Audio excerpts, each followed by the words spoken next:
Hey there, I am here with Shannon Arvizu, who is the CEO and founder of Epic Teams. I have crossed paths with Shannon many times. I really enjoy my conversations. Shannon works with a lot of really cool companies working with their teams, specifically also with managers.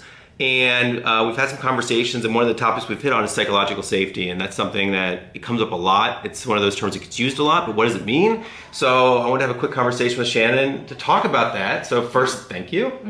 And let's just start. Psychological safety, what is it? Yeah, psychological safety 101. That is when your team feels safe enough to take risks. Okay.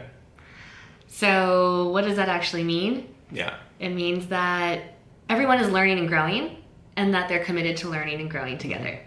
So it means admitting what we're not good at, and it means asking for help.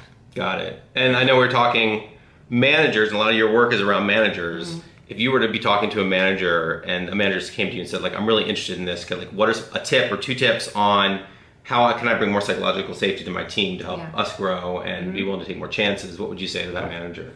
I would say the number one thing you can do is model it yourself.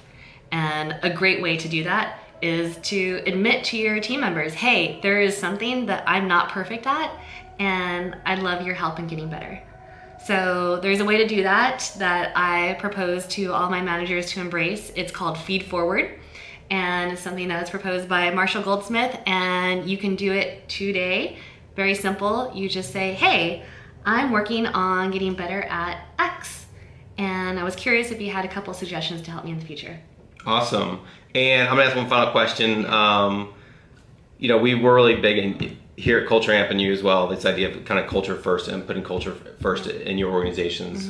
Why should a company put culture first in their organization? Yeah.